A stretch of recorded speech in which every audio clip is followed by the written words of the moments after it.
Hi, my name is Terry Oren with All the Arts for All the Kids Foundation, and I'm going to guide you through a project inspired by Inuit art, taking a look at organic shapes and line. Organic shapes are those made-up shapes. They don't have well-defined edges, kind of like this. Line is how we get from point A to point B, but we can get there as creatively as possible, whether a wavy line, a zigzag line, a thick line, or a thin line. There's so many different types. Inuit people live in northern or Arctic communities. They have a deep respect for nature, so animals often come up in their art. They also use organic shapes and lots of different types of lines. We'll move into our project. You can see some finished examples of what we're doing over here. For this project, you're going to need a piece of paper and a Sharpie. This is to draw our animal. I'm using white paper, but you could use any color that you have. You'll also need a piece of paper as a background paper. This is what we're going to glue all those things onto. Then we need a piece of paper to cut out our organic shapes for our background. You just need one color, but if you have a second one, go ahead and use it. For this project, I like to start with my background first. We're using glue sticks and scissors and pieces of paper to cut out organic shapes. Remember, these are made up shapes, not geometric shapes. They're kind of like puddles. One way I like to do that is just let my scissors kind of draw in zigzags. Instead of turning my hand all the way around, I like to move my paper a different direction. That way my hand's not having to do weird directions.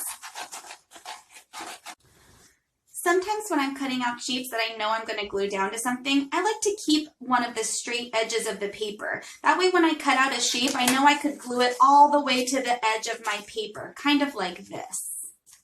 Now I have my organic shapes cut out. I'm going to start arranging them on my paper. All those straight edges I'm going to put at the straight edge of the paper. When I've reached a composition that I really like, I'm going to go ahead and glue them down.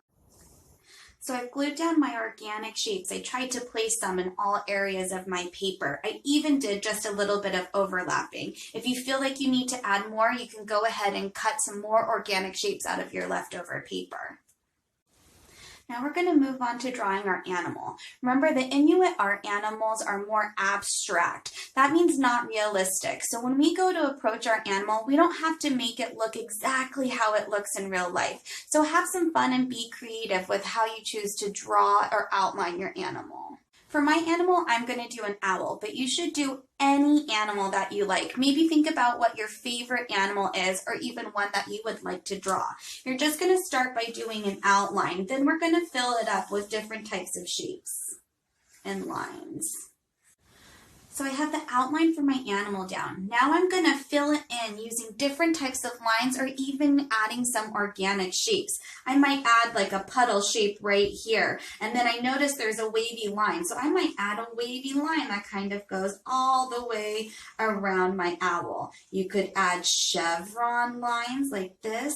You could add broken lines kind of like this.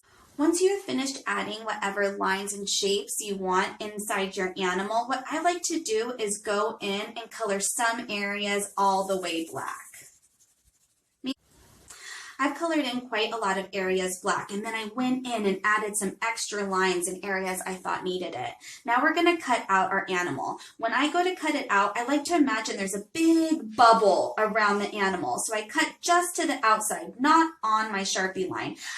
You can see that I'm leaving just that little bit of extra space as I'm cutting out my owl. It's time to place them on our paper. I like to take a moment and kind of decide where I want to arrange my animal. Do I want it to the side? Do I want it down low? Do I want it up high? When I feel like I've gotten to a good spot, then I'll glue it down. So I finished my art piece. I thought I needed a second owl, so I went ahead and made.